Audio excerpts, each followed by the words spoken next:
कहें तो अपनी डिमांड रखते भी हैं, बेबाकी से रखते हैं। किसानों को पूरी फ्रीडम है कि वो अपनी बात रख पाए। और हमने जब कृषि कानून आया था तब हमने तस्वीरें भी देख ली थी कि पंजाब और हरियाणा के जो किसान थे किस तरीके से सजग होकर अपनी बात रखने के लिए आंदोलन पर उतरे थे। विपिन शर्मा जी, क्योंकि आपने मनोज कुमार जी की बातें सुनी है, उन्होंने किसानों का भी जिक्र किया है और इसी के साथ अगर हम हरियाणा देखें तो हरियाणा में विकास को गति तो मिली ही है, लेकिन बहुत सारी कमियां भी हैं, जैसा कि अभी मनोज कुमार जी ने बोला। और ज्यादातर हम देखते भी हैं कि ग्रामीण असमानता अभी भी बनी हुई है, बेरोजगारी अभी भी बनी हुई है। तो उसे आप किस तरीके से देखते हैं?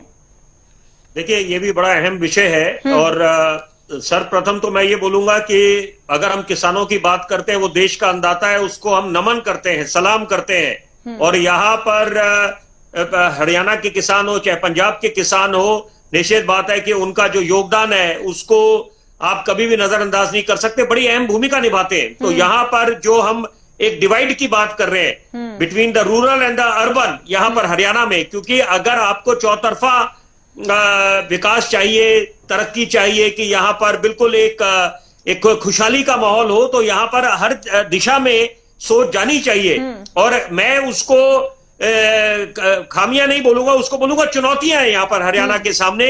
और यहाँ पर यह अपेक्षा करी जा रही है, क्योंकि जो नए भारत का हम लोग सपना संजो के बैठे हैं, 5 ट्रिलियन डॉलर बोले, 6 ट्रिलियन डॉलर बोले, जो सपना एक साझा करा था देश के माननीय प्रधानमंत्री ने लाल किले की प्राचीर से देश को संबोधित करते हुए, तो वहां पर हरियाणा का योगदान, क्योंकि हम अमूमन बात करते हैं कि उत्तर प्रदेश का योगदान होगा, और मुख्यमंत्री योगी आदित्यनाथ ने बोला था कि उत्तर प्रदेश का योगदान 1 ट्रिलियन डॉलर होगा, लेकिन यहां पर हरियाणा का योगदान की बहुत अहमियत होने वाली है, बशर्ते कि एक तो हम वो माहौल बनाएं, और साथ साथ, क्योंकि देखिए ये भूलना नहीं चाहिए कि जो पर कैपिटा इनकम है हरियाणा में, तो वो भी एक बड़ा अच्छा संकेत देती है, बड़ा अच्छा एक हाई लेवल पे है। तो यहाँ पर अभी जो चुनौतियां हैं सामने, उनसे निपटना है। शर्मा जी, एक और मेरा सवाल है, वो सवाल मैंने मनोज कुमार जी से पूछा था, उसका जवाब उन्होंने बहुत कम दिया है और इसी के साथ उन्होंने खामियां पहले बता दी हैं।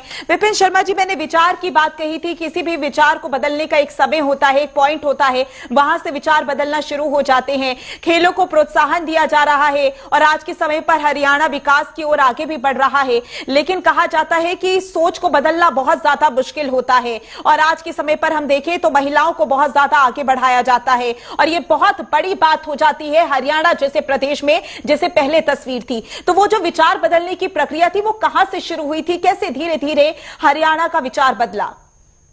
देखिए, निश्चित बात है कि ये सोच पे बहुत कुछ निर्भर करता है। It's all in the mind, जैसे पुरानी कहावत है। तो यहां पर जैसे जैसे वक्त आगे बीतता गया तो सोच भी बदलाव आया, क्योंकि यहां पर एक जो बात करी अभी एक वरिष्ठ पत्रकार महोदय ने, तो बिल्कुल मैं उस बात से इत्तेफाक रखता हूं कि यहां पर पलायन की एक समस्या है जिसकी तरफ ध्यान केंद्रित होना चाहिए कि यहां पर अगर ऐसी सुविधाएं वो आप इधर ही सुनिश्चित करें, इधर मुहैया कराएं। हरियाणा प्रदेश में कोई किसी चीज की कमी नहीं है, यहां पर आपको युद्ध स्तर पे करना पड़ेगा। और ये जरूरी बात है कि जो अगर हम बेटियों की बात करें, महिलाओं की बात करें, कि एक दौर वो भी था जब बोला जाता था कि इनको घर में, ये घर में ज्यादा रहे तो अच्छी बात है, लेकिन अब वक्त के साथ समझ आया कि उनकी जो प्रतिभा है उसको आप छुपा नहीं सकते। और जो देश का मान, गौरव, मान सम्मान बढ़ाया है बेटियों ने, तो वो उससे कितना गर्व महसूस होता है। तो ये देखिए, समय के साथ सोच में बहुत कुछ बदलाव आया है। और अभी भी, क्योंकि देखिए सफर लंबा है, क्योंकि जो जिन चुनौतियों की हम लोग बात कर रहे हैं कि यहाँ पर जो डिवाइड है ग्रामीण क्षेत्रों में और जो बाकी अर्बन सेक्टर है, तो उसमें उसको आपने पूरा करना है। और साथ साथ जो बाकी कुछ महत्वाकांक्षी योजनाएं हैं सरकार की, अगर बात करें मोदी सरकार की, केंद्र सरकार की, कि make in India, skill India, digital India, उसको सही मायने में अमल करना चाहिए हरियाणा प्रदेश में। और जो डिफेंस सेक्टर है जिसमें बहुत पोटेंशियल है, तो वहां पर अगर हम यहां पर करें, उद्योग भी लगे, रोजगार मिलेगा। और ये दौर है कि हम तवज्जो दें स्वदेशी पे, उत्पादन पे। चुनौतियां हर प्रदेश के पास होती है, लेकिन अगर प्रदेश सक्षम है तो उन चुनौतियों से निपटा जा सकता है।